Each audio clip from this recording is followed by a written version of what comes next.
بسم اللہ الرحمن الرحیم الحمد للہ نحمده ونستعینه ونستغفره ونؤمن به ونتوکل علیہ ونعوذ باللہ من شرور انفسنا ومن سیئات اعمالنا من يهده الله فلا مضل له ومن يضلله فلا هادي له ونشهد أن لا إله إلا الله وحده لا شريك له ونشهد أن سيدنا ومولانا محمدا عبده ورسوله صلى الله عليه وعلى آله وبارك وسلم تسليما كثيرا كثيرا أما بعد فأعوذ بالله من الشيطان الرجيم بسم اللہ الرحمن الرحیم انتم الاعلون ان کنتم مؤمنین وقال النبی صلی اللہ علیہ وسلم یوشک الامم ان تداعى علیکم کما تداعى الاکلة الى قصعتها قال قائل من قلة نحن یومئذ قال بل انتم یومئذ کثیر ولكن غصاء كغصاء السیل او کما قال النبی علیہ الصلاۃ والسلام رب اشرح لی صدری ویسر لی امری واحلل عقدۃ من لسانی یفقهوا قولی اللهم صل علی سیدنا مولانا محمد فی اول کلامنا اللهم صل على سيدنا مولانا محمد في أوسط كلامنا اللهم صل على سيدنا مولانا محمد في آخر كلامنا بلغ العلا بكماله كشف الدجى بجماله حسنت جميع خصاله صلوا عليه وآله معزز سامعین اکرام، بھائیوں، بزرگوں، دوستوں، اللہ تبارک و تعالی قرآن مجید میں کئی ساری امتوں کا تذکرہ فرمایا ہے اور کئی سارے قوموں کا ذکر فرمایا ہے، اور ان تمام چیزوں کو ذکر کرنے کا مقصد فہل من مدکر، کہ ہے تم میں سے کوئی نصیحت حاصل کرنے والا. اس لیے کہ قرآن مجید کوئی قصے کہانی کی کتاب نہیں ہے. یہ کتاب روز اول سے لے کر اب تک اور انشاءاللہ قیامت تک یہ آب حیات بن کر آیا ہے اور آب حیات بن کر رہے گا اور آب حیات بن کر قیامت تک اس کا وجود باقی رہے گا. قرآن کے حق ہونے میں کوئی شک و شبہ نہیں ہے، اور اس شک و شبہ کو اللہ تبارک و تعالی کتاب کے ابتدا ہی سے ختم کر دیا ہے. سورہ فاتحہ کو پڑھنے کے بعد جو سورہ بقرہ شروع ہوتی ہے، اس کے شروع میں ہی اللہ نے مسلمانوں کے دلوں سے، اور دنیا میں جو بھی اس کتاب کو پڑھتا ہے وہ پڑھنے سے پہلے اس آیت کو پڑھ لے جو اللہ تبارک و تعالی سورہ بقرہ کے شروع میں رکھی ہے.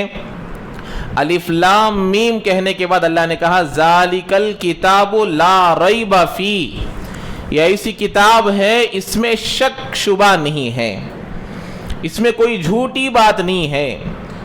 اگر ہم تاریخ کی کتابوں کو نکال کر دیکھیں گے، ایک نقطے کی کمی بھی اس کتاب میں نہیں ہے. جیسے لوح محفوظ میں قرآن محفوظ تھا، ایسے ہی آج ہمارے سامنے قرآن محفوظ ہے. حجاج بن یوسف کے پاس جو ظالم بادشاہ تھا، کئی سارے مسلمانوں کو قتل کیا، اس کے پاس سورہ کہف میں جن لوگوں کا تذکر آیا، جہاں حضرت موسیٰ اور حضرت خضر علیہم السلام دونوں کا گزر ہوا، تو وہاں پر ان کی مہمان نوازی سے انکار کر دیے کہ ہم آپ کی مہمان نوازی نہیں کریں گے. تو جب وہ وہاں سے گزر گئے تو وہاں ایک دیوار ٹوٹ رہی تھی، گرنے والی تھی، تو حضرت خضر علیہ السلام اس کو ٹھیک کر دیے. حضرت موسیٰ نے اشکال کیا کہ اے خضر، یہاں کے لوگوں نے تو تمہیں کھانے کے لیے کھانا نہیں دیا، مہمان نوازی نہیں کی، اور تم نے یہاں کے لوگوں کی یہ مدد کر دی ہے. تو وہاں جملہ ہے فَأَبَوْا أَن يُزَيِّفُوهُمَا، اللہ نے قرآن میں اس کا تذکرہ کیا کہ انہوں نے ان دونوں کی مہمان نوازی کرنے سے انکار کر دیا۔ اب یہاں لفظ ہے فَأَبَوْا۔ پچھلے زمانے میں قرآن پر نہ زبر تھا، نہ زیر تھا، نہ نقطے تھے، قرآن کو ایسے ہی پڑھا جاتا تھا۔ جب حجاج بن یوسف کے زمانے میں قرآن میں نقطے ڈالے گئے، زبر زیر پیش حرکات ڈالے گئے، تو اس آیت میں فَأَبَوْا ہے، انہوں نے انکار کیا مہمان نوازی کرنے سے۔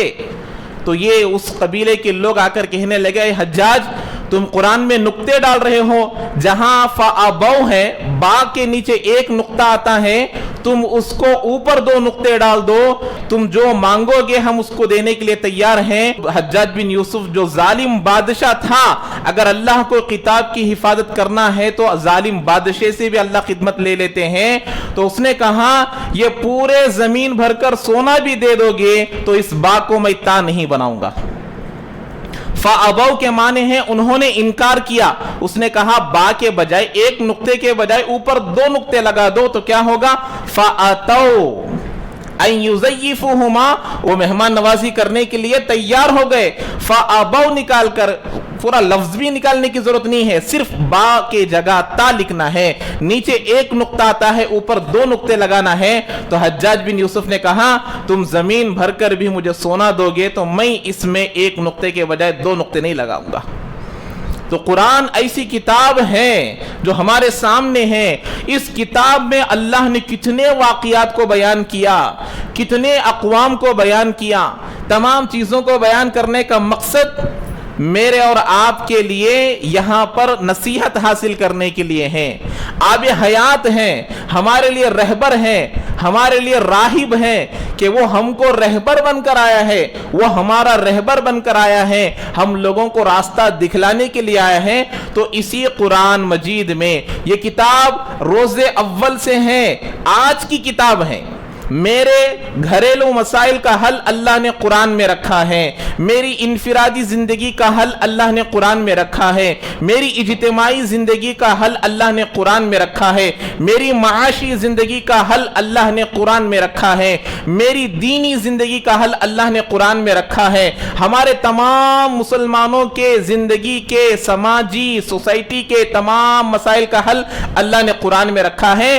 جب کبھی بھی مسلمانوں پر ایسی حالتیں آ جائے جہاں وہ مایوسی کا شکار ہو جائے، جہاں وہ افسوس کا شکار ہو جائے، اس وقت ان واقعات کو، ان آیتوں کو، ان کتاب کو کھول کر دیکھیں گے تو سمجھ میں آئے گا کہ ہمارے اوپر ہم اس قوم کے ماننے والے ہیں، ہم اس نبی کو ماننے والے ہیں، ہم اس اللہ کو ماننے والے ہیں جس اللہ کے ماننے والوں پر تمام امتوں میں حالتیں آئی ہے، پریشانیاں آئی ہیں، ان پر ظالم بادشاہ مسلط ہوئے ہیں، کئی ان کی کسی وقت میں ان کے جانوں کے ساتھ کھلواڑ کیا گیا، کسی وقت ان کے مالوں کے ساتھ کھلواڑ کیا گیا، کسی وقت ان کے عزتوں کے ساتھ کھلواڑ کیا گیا۔ یہ ایسی قوم ہے، اور حالتیں جو دنیا میں آتی ہیں وہ زندہ قوم پر آتی ہیں، اور مسلمان قوم یہ زندہ قوم ہے۔ ایسا نہ سمجھے کہ ہم پر حالتیں نہیں آئیں گی، ہم پر حالتیں آتے تھے، آ رہے ہیں، آتے رہیں گے، قیامت تک یہ سلسلہ چلتا رہے گا، چاہے مسلمانوں ہی کی حکومت کیوں نہ ہو، پھر بھی مسلمانوں پر حالتیں آئیں گی، مسلمانوں پر پریشانیاں آئیں گی، مسلمانوں پر دشواریاں آئیں گی، اس لیے کہ اللہ نے قرآن مجید میں ارشاد فرمایا وَلَنَبْلُوَنَّكُمْ بِشَيْءٍ مِّنَ الْخَوْفِ وَالْجُوعِ وَنَقْصٍ مِّنَ الْأَمْوَالِ وَالْأَنفُسِ وَالثَّمَرَاتِ۔ اللہ فرماتے ہیں قرآن مجید میں، اے ایمان والوں کیا تم صرف کلمہ پڑھ لیے تو ہم آپ کو چھوڑ دیں گے؟ کیا تم نے لا الہ الا اللہ پڑھ لیا تو ہم چھوڑ دیں گے؟ کیا ہم لوگ آپ کو آزمانا نہیں ہے کہ تمہارا ایمان کیسا ہے، تمہاری نماز کیسی ہے، تمہارے دل میں کیا خیالات ہیں؟ زبان سے تو بولتے ہو لا الہ الا اللہ، زبان سے تو بولتے ہو کہ اللہ کے سوا کوئی معبود نہیں، لیکن دل میں مال سے ہونے کا یقین ہے، دل میں اپنے پراپرٹی سے ہونے کا یقین ہے، دل میں سونے سے ہونے کا یقین ہے، تو اب تمہارے ایمان کا جائزہ لیا جائے گا، تمہارے ایمان کا امتحان لیا جائے گا۔ اسی کے بارے میں اللہ نے فرمایا وَلَنَبْلُوَنَّكُمْ بِشَيْءٍ مِّنَ الْخَوْفِ، سب سے پہلے جو اللہ نے فرمایا خوف کے ذریعے سے تمہارا امتحان لیا جائے گا۔ کبھی ہمارے ذہنوں میں خوف ڈال دیا جائے گا، مسلمانوں پر ظالم بادشاہ مسلط ہو جائے گا، ہماری مساجدوں پر حملہ کیا جائے گا، ہمارے مدارسوں پر حملہ کیا جائے گا، ہمارے جانوں پر حملہ کیا جائے گا، ہماری عزتوں پر حملہ کیا جائے گا، خوف دلوں میں پیدا کر دیا جائے گا، خوف دلوں میں ڈال دیا جائے گا۔ اللہ نے 1400 سال پہلے ہی بتا دیا کہ خوف کے ذریعے سے بھی ہم تمہارا امتحان لیں گے، من الخوف۔ اور اس کے بعد اللہ نے فرمایا والجوع، بھوک کے ذریعے سے، اپنی معاشی حالت کو کمزور کر کر۔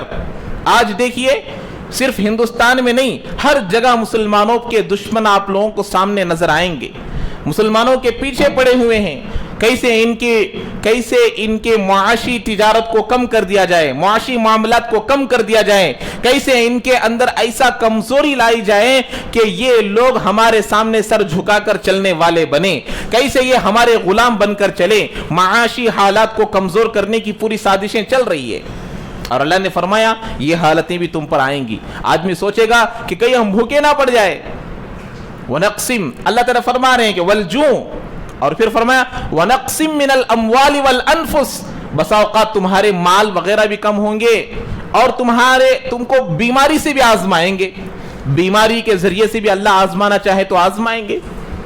اور وَالثَّمَرَاتِ، یہاں ثمرات سے مراد جیسے ہم لوگ کھیتی باڑی وغیرہ کرتے ہیں اس میں نقصان مراد ہے، اور اکثر مفسرین حضرات ثمرات سے مراد اولاد بتاتے ہیں۔ اولاد ہمارا ثمرہ ہے، جیسے کھیتی میں کھیتی کرنے کے بعد اس کے پھل آدمی کے ہاتھ میں آتے ہیں، ایسا کے بعد اس کی اولاد آتی ہے، تو اولاد میں بھی کبھی کسی چیز میں حالت میں مبتلا کر کر تمہارا امتحان لیا جائے گا۔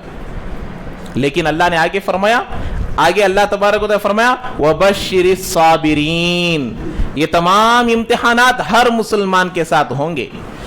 صحابہ جیسی قوم، صحابہ جیسی جماعت جس کے بارے میں اللہ نے فرمایا اے ایمان والو یا ایھا الذین آمنو آمنو کما آمن الناس، اے قیامت تک کے آنے والے لوگوں، اے قیامت تک آنے والے کلمہ پڑھنے والوں، نماز پڑھنے والوں، روزہ رکھنے والوں، حج کرنے والوں، ایمان لانا ہو تو اس جماعت کی طرح ایمان لے کر آؤ۔ اس جماعت کو بھی اللہ نے نہیں چھوڑا، ان کو بھی آزمایا، ان کا بھی امتحان لیا۔ اب ہم کہتے ہیں کہ ہم اللہ کو ماننے والے، ہم نماز پڑھنے والے، ہم روزہ رکھنے والے، ہم دین کی محنتیں کرنے والے، ہم مساجد کو آباد کرنے والے، ہم پر حالتیں آ رہی ہیں، ہم پر ہی آئیں گے اور ہم پر ہی آتے رہیں گے۔ لیکن ان حالات میں ایمان اپنے ہاتھ میں مضبوطی سے تھامے رکھنا یہ مومن کی نشانی ہے۔ اگر اس حالات میں ایمان سے ہاتھ دھو بیٹھے گا تو اس کو ہم ارتداد کے زمرے میں ڈالنا پڑے گا کہ وہ مرتد ہو گیا ہے۔ کتنے ایسے مسلمان ہیں حالتوں سے متاثر ہو کر ایمان چھوڑ بیٹھ رہے ہیں، کتنے ایسے مسلمان ہیں حالتوں کو دیکھ کر دوسرے مذہب کو اختیار کر رہے ہیں، دوسرے مذہب میں چلے جا رہے ہیں کہ ان حالتوں سے متاثر ہو کر۔ تو اللہ تبارک و تعالیٰ فرمایا وَبَشِّرِ الصَّابِرِينَ، اور آگے اللہ نے فرمایا الَّذِينَ اِذَا أَصَابَتْهُمْ مُصِيبَةٌ، جب ان پر کوئی مصیبت آتی ہے، جب ان پر کوئی پریشانی آتی ہے، جب ان پر کوئی حالتیں آتی ہیں، کیا کہتے ہیں؟ قالوا انا للہ و انا الیہ راجعون، کیا بولتے ہیں؟ کوئی بھی پریشانی آ جائے، یہاں تک کہ ہاتھ سے پین بھی اگر گر گیا تو انا للہ و انا الیہ راجعون پڑھتے ہیں۔ بجلی چلے گئی اور ہمارا چراغ بجھ گیا تب بھی انا للہ و انا الیہ راجعون پڑھنا ہے۔ یہ انا للہ و انا الیہ راجعون کسی کی موت کی خبر سننے پر ہی پڑھنا نہیں ہے، ہر چھوٹی بڑی مصیبت پر پڑھنا ہے، جو اللہ تعالیٰ یہاں فرما رہے ہیں کہ ہر مصیبت میں ایمان والوں پر جو حالتیں آتی ہے تب یہ کیا کہتے ہیں؟ ہم اللہ کے جانب سے آئے ہیں، اللہ نے ہم کو بھیجا ہے، انا للہ، ہم اللہ کے لیے ہیں، وَإِنَّا إِلَيْهِ راجعون، اور ہم اللہ ہی کی طرف جانے والے ہیں۔ ارے مسلمان تو دنیا میں مسافر بن کر آیا ہے، چاہے دنیا میں کیسی بھی حالتیں آ جائے، کیسی بھی پریشانی آ جائے، اس کا اینڈنگ، اس کا خاتمہ موت پر ہوتا ہے۔ موت سے بڑھ کر کوئی مصیبت دنیا میں نہیں ہے۔ موت آنے پر اس کی تمام مصیبتوں کا خاتمہ ہو جاتا ہے، موت پر اس کا پورے تمام مشکلات کا خاتمہ ہو جاتا ہے۔ اسی لیے اللہ تبارک و تعالیٰ فرما رہے ہیں کہ یہ تمام امتحانات ہر مسلمان کے ساتھ ہوں گے۔